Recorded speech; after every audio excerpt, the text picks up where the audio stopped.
দিশানি তোর যে কিছু হয়েছে সেটা বুঝতে পারছি, ঠিক আছে। এই যে স্যাড স্যাড সরি দেখছিস তুলিয়ে যাচ্ছিস, স্যাড স্যাড রিলসগুলো দিচ্ছিস, বোঝা যাচ্ছে। ইয়েস, বোঝা তো যাচ্ছে। তবে এর মধ্যে অনেকেই কলকাটিও নাড়ছে।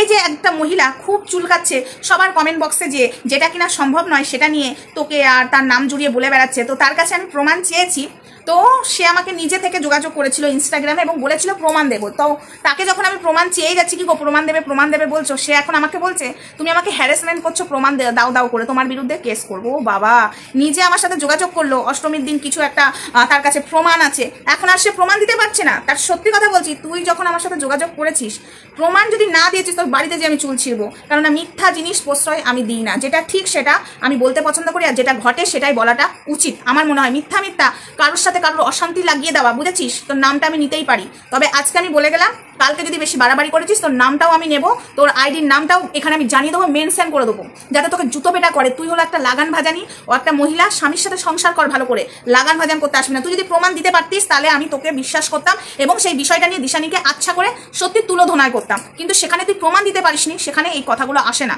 আর তোকে আমি হ্যারাসমেন্ট করছি?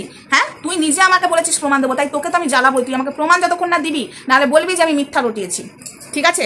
তুই যদি মানে এই ভিডিওটা দেখার পরে কমেন্টে যদি এসে না বলে গেছিস আমি মিথ্যা রটিয়েছি, আর এই ভিডিওটা দেখার পরে প্রমাণ দিয়ে দিবি, নাই বলবি আমি মিথ্যা রটিয়েছি, না হলে কিন্তু কালকে যে ভিডিওটা আসবে তোর নাম এবং তোর আইডি আমি এখানে তুলে দেবো। তোর আইডিটা সব জায়গায় যে মিথ্যা কথা বলছে সেটারও প্রমাণ সমেত আমি এখানে তুলে দেবো। হাই ফ্রেন্ডস, সোমা ওয়ার্ল্ডে তোমাদেরকে অনেক অনেক স্বাগত আর অনেক অনেক ভালোবাসা। চলে এসেছি আবারও একটা ভিডিও নিয়ে তোমাদের সামনে। হ্যাঁ, এই যে দিশানির কিছু একটা হয়েছে সেটা আমরা বুঝতে পারছি, তবে কানাঘুষো শুনছি নাকি ও যাকে বরবর বলছে, মানে আমরা তো বুঝতে পারছি কাকে বর বলছে, তার সাথে কিছু একটা হয়েছে, তাই শাঁখা সিঁদুরও তুলে দিয়েছে তার সাথে অভিমান করে। আমি এটা মানতে পারলাম না, অভিমান করে শাঁখা সিঁদুর তুলে দেবে, এটা আমি মানতে পারলাম না।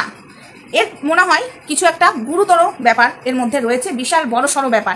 এত কষ্টে স্যাড স্যাড রিলস দিচ্ছে কেন? এবং তারও ইনস্টাগ্রামে স্টোরিতে দেখলাম সেও স্যাড স্যাড রিলস দিচ্ছে, ব্যাপারটা কি? হ্যাঁ, যাকে আমরা মিন করতে চাইছি যে ছেলেটাকে, আমি তার নাম আজকে নাই বানিলাম। দিশানির কি এমন হয়েছে? অবশ্যই দেখো, একটা মেয়ে ভুল করছে, তার ভুলটা অবশ্যই ধরবো এবং তাকে তুলোধনাও করবো। একের পর এক ভুল করলে তাকে একবার বোঝানো যায়, দুবার বোঝানো যায়, তিনবার বোঝানো যায়, চারবারের বেলায় কিন্তু তুলোধনাটা করবোই। তো সেই জায়গায় দিশানিকে আমরা বুঝিয়ে বলবো এবং তার সাথে যদি অন্যায়ও হয় সেটাও কিন্তু আমরা প্রতিবাদ করব।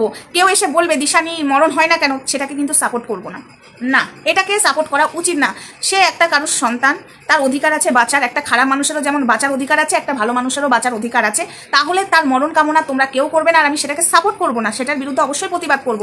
কিন্তু এই যে দিশানির সঙ্গে যে ঘটনাগুলো ঘটছে, ও রিলসের মাধ্যমে কিন্তু আমাদেরকে বোঝাতে চাইছে, রিলসের মাধ্যমে ওর নিজেরই বলা কথা, ঠিক আছে, ও নিজেই এগুলোকে বলছে, বা কারোর কথা কপি করে যে ও ভিডিও করছে না, ওর নিজেরই বলা কথাগুলো ওর মন থেকে ও বলছে, সেগুলো আমরা দেখতে পাচ্ছি। কিন্তু অ্যাকচুয়ালি দিশানি তোর সাথে কি হয়েছে তুই যখন এখানে কষ্ট করে মানে কথার ছলে বোঝাতে চাইছিস, তাহলে তুই ডিটেলসটা বল। তুই শাঁখা সিঁদুরটা কেন খুললি? এটা সত্যি আমাদের খুব জানার ইচ্ছা দিশানি। শাঁখা সিঁদুরটা না খুললেই পারতিস। দেখ, এত কমেন্ট এত কথা আমাদেরকে এসে বলছে যে দিদি ভাই হ্যাঁ সত্যি তো দিশানি কেন শাঁখা সিঁদুর খুলছে। তোমার মানে আমরা অ্যাকচুয়ালি ভিউয়ার্স, আমরা তো তোমাদের মতো বলতে পারি না, তাই তোমাদের কমেন্ট বক্সে এসে জিজ্ঞাসা করি এবং দিশানির কমেন্ট বক্সে পড়ে থাকছি এবং কমেন্টের পর কমেন্ট করছি, দিশানি উত্তর দিচ্ছে না। তো এটা সত্যি, এটা তো জানার অধিকার সবার আছে। হ্যাঁ, শাঁখা সিঁদুরটা কেন খুললি আর এই কেনই বা কষ্টের রিলস দিচ্ছিস? তোর সাথে যে কিছু একটা বড় ঘটনা ঘটেছে সেটা কানাঘুষো আমি শুনতে পেয়েছি, বাট সেটা নিয়ে আমার মনে হয় না বলা উচিত। সেটা কতটা সত্য সেটাও আমাকে যাচাই করতে হবে, ঠিক আছে, সেটাও আমাকে জানতে হবে। অবশ্যই এটা নিয়ে তো আমি যাচাই করবই, কেননা যখন কানাঘুষোটা উঠেছে সামনে এসেছে সেটা নিয়ে অবশ্যই তদন্ত করব, তদন্ত। আর সেটা যদি সত্যি হয় তাহলে দিশানি আমি জানি না তোকে কতটা আমি ভদ্রভাবে বলতে পারবো, এটা সত্যি কথা। কারণ জেনে বুঝে নিজের পায়ে কুড়ুলটা তুই নিজেই মারছিস। হ্যাঁ, একবার নয়, দুবার নয়, তিনবার নয়, হাজারো বার ভুলটা করছিস আর হাজারো বার কুড়ুলটা মারছিস। দরকার নেই, জীবনে যদি একা থাকতে চাস একাই থাক, অনেক তো হলো, ঠিক আছে, কিছু তো একটা বিষয় ঘটেছে, সেটা বোঝা যাচ্ছে দুজনারই। তোর ফেসবুক, ইউটিউব আর একজনের ইনস্টাগ্রাম, সেই দুজনের প্রোফাইলটা দেখে বোঝা যাচ্ছে তোদের মধ্যে কিছু একটা হয়েছে। তবে আমার মনে হয় যে জিনিসটা হয়েছে তুই চাইছিস বলতে, কিন্তু বলতে পারছিস না, আমার মনে হয় তুই বলে দে, দিয়ে হালকা হয়ে যা। আশা করি তোকে মানুষ যারা বলছে এই যে শাঁখা সিঁদুর খুলছিস, পড়ছিস, 14 বার করে শাঁখা সিঁদুর খোলা আর পড়া যায় নাকি, এইগুলো শোনার থেকে মনে হয় তুই রেহাই পাবি। এবং আমিও তো বলবো যে তুই শাঁখা সিঁদুর কেন খুলছিস, অবশ্যই আমি কেন বলবো না, আমিও বলবো, আমি একবার না 100 বার বলবো, যতক্ষণ না তুই কৈফিয়ত দিবি, যতক্ষণ না তুই এখানে এসে বলবি যে আমি শাঁখা সিঁদুর এই কারণে খুলেছি। কারণ শাঁখা সিঁদুর পড়েছিস, আমরা দেখেছি, তোরা নিজে এখানে এসে বলেছিস যে তোর বিয়ে হয়েছে এবং তোর ন্যাকা মা বলেছে যে এখানে বিয়ে, আমার মেয়ের বিয়ে হয়েছে, আমার জামাই ঘর জামাই। তাহলে ঘর জামাইটা কোথায় গেল? এখন ঘর জামাই কি মানে শাঁখা সিঁদুর ছাড়া মেনে নিচ্ছে? আমার প্রশ্ন হলো ঘর জামাইটা কোথায় এখন? ঘর জামাই কি এখন ঘর জামাই নেই? আমার প্রশ্ন, ঘর জামাই কি এখন ঘর জামাই নেই? কোথায় সেই জামাই? হ্যাঁ, তোরা জামাইয়ের আজও অব্দি মুখ দেখাতে পারলি না, জামাইয়ের হাত দেখালি, পা দেখালি, আজও মুখ দেখাতে পারলি না। একটা রহস্যর মধ্যে হয়েছে মানে সে আমরা সবাই একটা রহস্যর মধ্যে রয়েছে ওই বাড়িতে, জানিস তো? ভূত আছে, আমরাও ভাবছি হ্যাঁ লাইট জ্বলে না, কিছু জ্বলে না, কিছু তো একটা আছে, সবাই বলছে রহস্যজনক।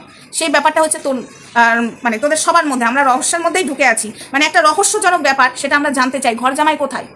সেই ঘর জামাই কি বসে বসে ঘরের কোণে গিলছে? না সে ঘর জামাই আর নেই? আর ঘর জামাই থাকলেও তো সে জামাই, তাহলে সে থাকার পরেও শাঁখা সিঁদুরটা কেন এইভাবে উঠে গেল? হ্যাঁ, আর এইভাবেই বা তুই কষ্ট পাচ্ছিস কেন? এইভাবেই বা কষ্ট রিলস ছাড়ছিস কেন? আমি কাকিমাকে বলছি, দিশানির মাকে বলছি, ঠিক আছে? তুমি তো মেয়ের সাইড থেকে কথা বলোই, তো তুমি একটু জানাও কি হয়েছে তোমার মেয়ের, আর না হলে তোমার মেয়েকে বলো এসব যেন সোশ্যাল মিডিয়াতে না দেয়।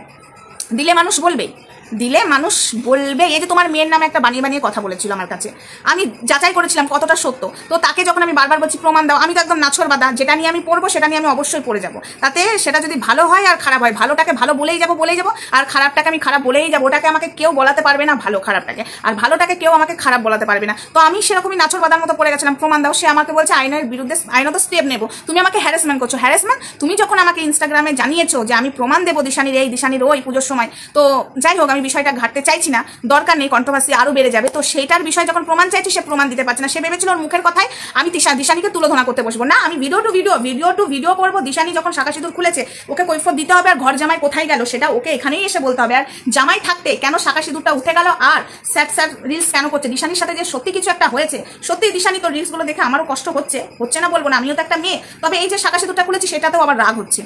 বিশ্বাস কর, তুই যদি বলে দিস না তাহলে দেখ মানে মানুষ তোকে এত বাজে কথা বলবে না, আমার মনে হচ্ছে খারাপ কথাও বলবে না। তো যাই হোক বন্ধুরা, এই ছিল আজকের ভিডিওটা আর বেশি বড় করলাম না। নেক্সট ভিডিওতে দেখা হবে, ততক্ষণ সঙ্গে থেকো, ভালো থেকো, সুস্থ থেকো। আর একটাই কথা বলবো যে তোর সাথে যাই ঘটে থাকুক না কেন তুই এখানে জানিয়ে দে, কারণ তুই চাইছিস সেখানে জানাতে পারছিস না, তুই চাপে আছিস। আমি বুঝতে পারছি না আদৌ তোর সত্যিকারে বিয়ে হয়েছে কিনা। ঠিক আছে, আদৌ আমরা যেটা ভাবছি সেটা ভুল, কিন্তু আমরা যেটা অন্যটা ভাবছি সেটা ঠিক। ঠিক আছে, আমরা যেটা ভেবেছিলাম যে জামাই, সেটাই ঠিক, আদৌ সে জামাই নয়, বাট মনে হচ্ছে। তো জানি না তোর বিয়ে আদৌ ঠিক সত্যিকারে হয়েছে কিনা, তোর বর আদৌ ঘর জামাই থাকে কিনা, আমার তো সত্যি ডাউট আছে।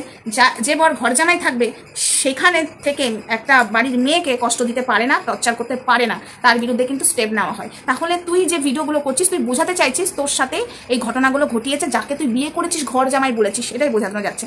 তো চলো, ভিডিওটা আর বেশি বড় করলাম না, সবাই ভালো থেকো, সুস্থ থেকো, টাটা। রাত্রেবেলায় ভিডিওটা করে রাখি আমি, কারণ সকালবেলায় করে ওঠা হয় না, তাই রাত্রেবেলায় ভিডিও করে রাখি। তো চলো, সবাই ভালো থেকো, টাটা, লাভ ইউ অল।